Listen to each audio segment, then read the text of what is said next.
Hi everyone. संविधान की विशेषता हम लोग आज देखेंगे। यह सबसे लंबा लिखित संविधान है।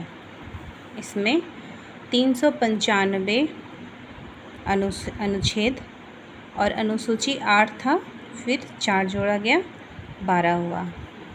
ये भारत सबसे लंबा और बड़ा लिखित संविधान है। 22 भाग है इसमें। ब्रिटेन हो जो अलिखित है संविधान। फिर हो गया आंतरिक एवं बाह्य स्रोत। इसमें आंतरिक स्रोत हो गया 1935 का अधिनियम या फिर और भी जो स्रोत हैं उससे लिया गया। और बाह्य भारत के बहुत सारे बाहर के देशों से लिया गया। नम्यता एवं अनम्यता का मिश्रण, यानी कि कठोर और लचीला संविधान।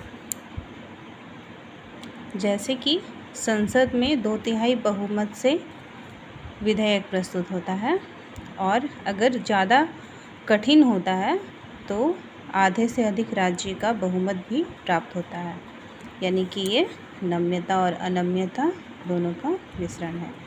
एकल नागरिकता। एकल नागरिकता हो गया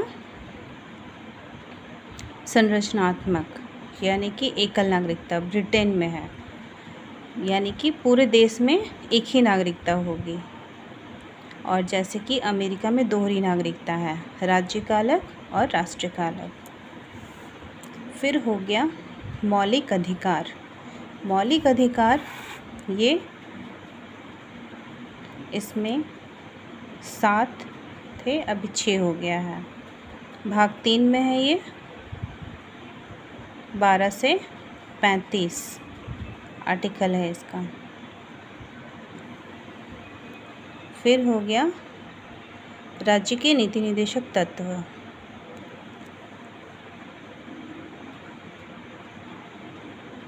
राज्य के नीति निर्देशक तत्व आयरलैंड से लिया गया है। केंद्र सरकार या राज्य सरकार होते हैं इसमें। फिर है मौलिक कर्तव्य। मौलिक कर्तव्य मूल संविधान में नहीं था। 1976 ईस्वी में स्वर्ण सिंह मेहता समिति के द्वारा इसे जोड़ा गया। 42वें संविधान संशोधन 1976 संविधान के द्वारा इसे जोड़ा गया, मौलिक कर्तव्य। फिर हो गया आपका सार्वभौमिक मताधिकार। सार्वभौमिक मताधिकार 1961 ईस्वी में 21 से घटाकर 18 वर्ष कर दिया गया, यानी कि पूरे देश का नागरिक वोट दे सकता है। स्वतंत्र निष्पक्ष न्यायपालिका, यानी कि स्वतंत्र एवं निष्पक्ष न्यायालय संसदीय है, ब्रिटेन से लिया गया था। इसमें है सुप्रीम कोर्ट, हाई कोर्ट और डिस्ट्रिक्ट कोर्ट। ये सभी के लिए न्याय बराबर। उसके बाद है संसदीय शासन प्रणाली। संसदीय शासन प्रणाली में संसदीय ब्रिटेन से लिया गया है और ये विधि बनाता है लोकसभा, राज्यसभा और राष्ट्रपति के हस्ताक्षर से। त्रिस्तरीय शासन व्यवस्था। त्रिस्तरीय शासन व्यवस्था का मतलब है परिसंघ, यानी कि केंद्र, राज्य और स्थानीय स्वशासन। उसके बाद है पंथ निरपेक्ष राज्य। पंथ निरपेक्ष करने का अर्थ है कि राज्य का अपना कोई धर्म नहीं है। ये 42वें संविधान संशोधन के द्वारा 1976 ईस्वी में से जोड़ा गया। कहीं कहीं क्वेश्चन में आता है धर्मनिरपेक्ष क्या है, तो बोलचाल की भाषा में धर्मनिरपेक्ष होता है।